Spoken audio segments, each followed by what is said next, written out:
not mad, but I'm upset. You know why I'm upset? So the reason why I'm upset is because I was kidnapped. I don't have time because justice seems to keep skipping my row. I'm here to have a talk about a kidnapping and assault that happened to me by Letitia James, Ibrahim Khan, and 10 members of their staff back in 2014. She said she was drugged, assaulted, silenced, and now she's calling out New York's top cop, Letitia James. This isn't a conspiracy theory from some random troll on Twitter.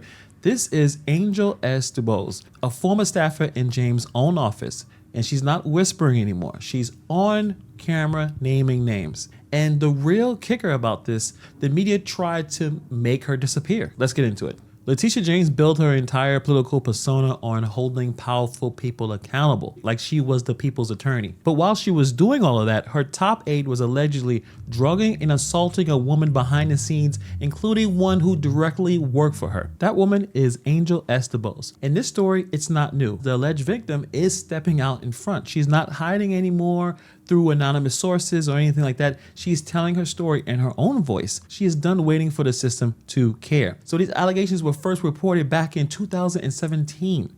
But then the article straight up scrubbed from the internet. Now Angel's back, she's talking loudly, and she got receipts. So this story started back from December 2014. It was an office party meant to close out the new year with laughs, drinks, and holiday cheer, will instead become the night where Angel DuBose says her life changed forever. She was a young staffer in the NYC Public Advocate Office under Letitia James, motivated, idealistic, and working her way up in city politics. She remembers the party vibe being typical at first. There was politicians, aides, interns, and insiders packed into a Manhattan bar. There was music, there were speeches, and there were drinks. And that's when she says Ibrahim Khan, Letitia James' right-hand man, handed her a glass.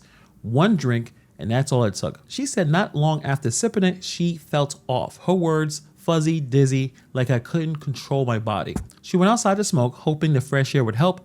Then everything went black. The next thing she remembers, waking up disoriented, soaking wet in the middle of the street, alone. Her phone was dead, her shoes were gone, and her body ached in ways that she couldn't explain. She said she knew something had happened. As her memory slowly came back into pieces, Angel remembered being taken to somewhere unfamiliar, a dark room, multiple voices. She believed that she was assaulted, possibly by more than one person. She described the experiences as ritualistic, haunting, like she was prey in some twisted ceremony.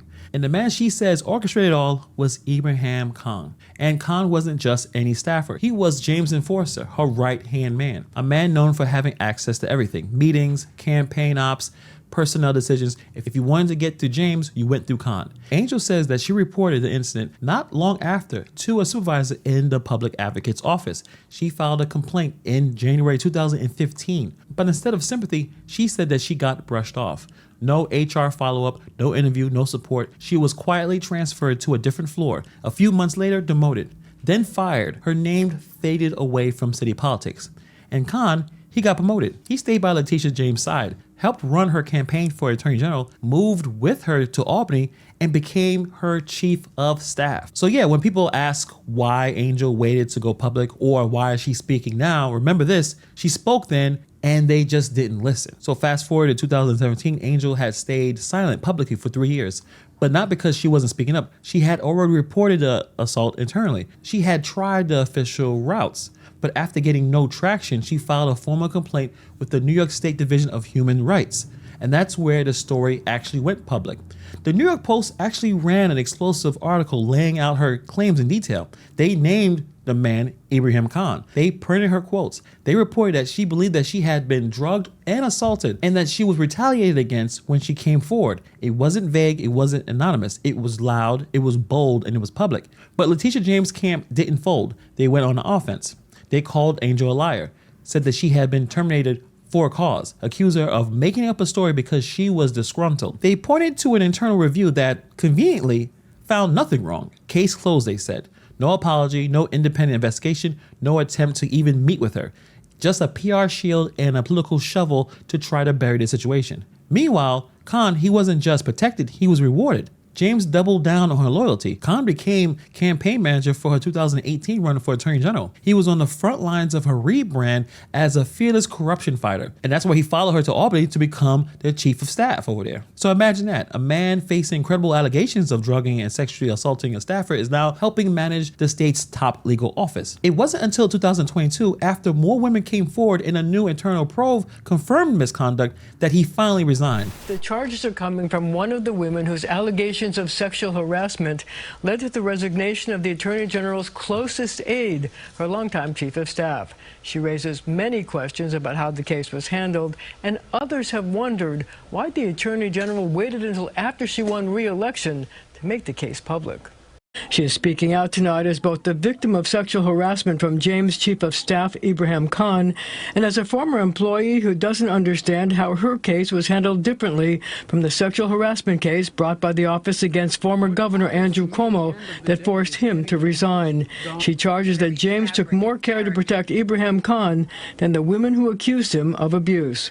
I find it just appalling to see how the office handled this publicly, Ms. Quintanar, 33, said in an interview with the New York Times. And even then, James' team waited until after the election to make that resignation public. That's not accountability, that's political damage control dressed up in silence. Here's where it gets even dirtier than a gas station bathroom at midnight. The New York Post from 2017, that one that talked about Angel's story, it's gone, deleted, erased like it never happened. Why?